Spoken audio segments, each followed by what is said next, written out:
how to become a straight A student in the context of FE electrical and computer exam preparation. One of the other things that he mentions in here is to utilize active recall. Now, the active recall that Cal Newport mentions in the book is more in line with memorization. I am sort of taking comprehension approach towards it. So action item would be to regularly practice recalling using study materials without notes.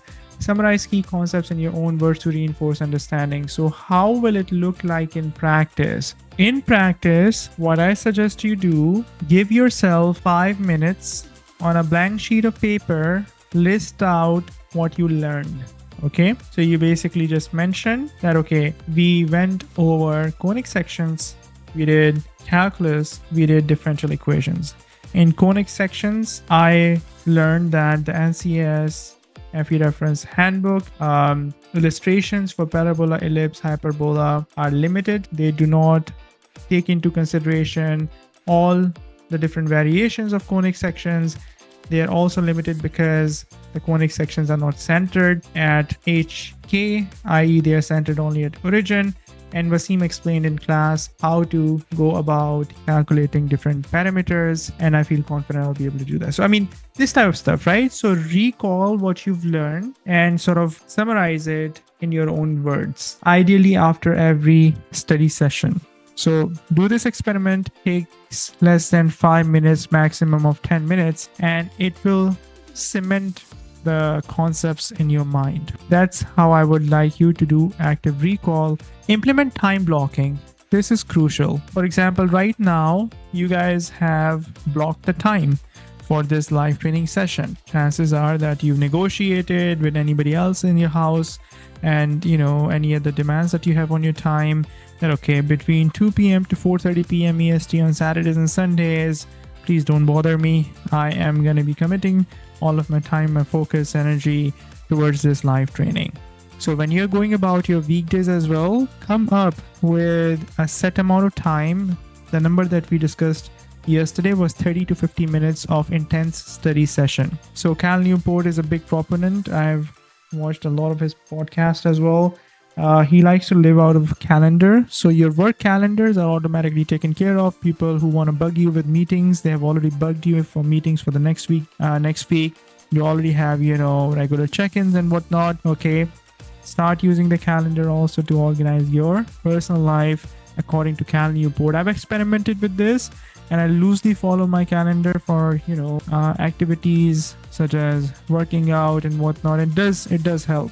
It does help. Okay. But time blocking, when it's game time, it is game time, and try to protect that. Consolidate notes weekly. So Sunday is actually a very good day for that. So I've already received a couple of emails from some of you guys based on your feedback on how yesterday's session went, how your week went. Okay, if you had been able to catch up with everything during the on-demand, during the weekdays, that's fine. A lot of you guys have recently joined the program, some as recently as this morning. Okay, you will get an opportunity to catch up on what you have missed. You haven't missed much. This is just the first week, but regardless of what your starting point is and how far you've been able to go through, just summarize your week. Incorporate small rewards. So we have to look at FE electrical exam prep and eventually PE power exam prep, hopefully very soon with you guys, as sort of a continuum. Okay, but in between you have mini milestones that you should celebrate. For instance, those of you who have completed mathematics, the entire on-demand content, have attended the live training with us, the homework assignments and everything, that's a big win. About 10% of the exam technically has been taken care of for you guys, right? So do recognize it, do register it as an achievement, and that will give you the confidence to move forward. In this day and age, in this culture that we live in, as soon as you achieve one thing, then there's the next thing that appears, and then the next thing, and the next thing, and the next thing. It's a never-ending rat race. In the context of this exam, each and every one of these mini milestones are essentially a vote of confidence for you in your abilities to continue moving forward. Practice with exams and quizzes. I know a lot of you, I've spoken to pretty much everyone who has enrolled in the last couple of weeks, and those of you who enrolled in the last couple of days, please schedule your calls with me, Zoom calls, one-on-one. One of the common things that I hear from students is that, especially the ones who have who are in a repeat situation, who are coming from other programs, the common misconception is that, Wasim, I actually just need to do more practice problems.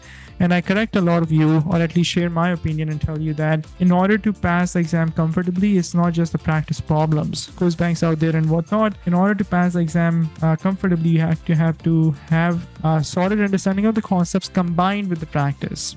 Okay, so within the program, in the on-demand, when you go through the lectures and the quizzes, after every lecture you'll have quizzes, and then after every section you have mini exams, and they are timed practice exams, and then obviously the homework assignments, so that will also help you. And the last but not the least is to balance things out a little bit, both physically and mentally. Respect your mental and physical capacities. And the last thing you want is to get burned out closer to the exam. So whatever way you like to decompress, de-stress, stay engaged with other aspects as well. You'll obviously have to pull back. It's not like vacation. Take a path of moderation while staying fixated on your goal. Okay, it's sort of a balancing act, but do enjoy other things in life as well to recover. The example I gave earlier to my P-Power students in the session was that, a lot of elite athletes, one of the main things that they have to sort of guard against is injury, because they have this habit of overworking, overtraining. And overtraining is actually one of the biggest challenges. Their default mode of operation is to just hustle, right? Just to hit the gym and the court and whatnot. And for them, any coach, any mentor, any physician, who helps them recover quickly is actually giving them an unfair advantage. And to that end, some of these athletes also resort to, unfortunately, like doping and banned substances and whatnot. The whole idea is to sort of recover quickly. So if you guys find this helpful in the first few minutes of our session, I'd like to continue with this, and next week I'll pick up a different book and share some advice with you from other well-known authors and books that I've found helpful. If you're new to this channel, please consider subscribing. On a weekly basis, I'm creating content for FE Electrical and P-Power exam preparation. I also discuss topics related to electrical engineering with a focus on power systems engineering. If you'd like to learn more about my FE Electrical and P-Power exam preparation programs, please visit my website, studyforfe.com.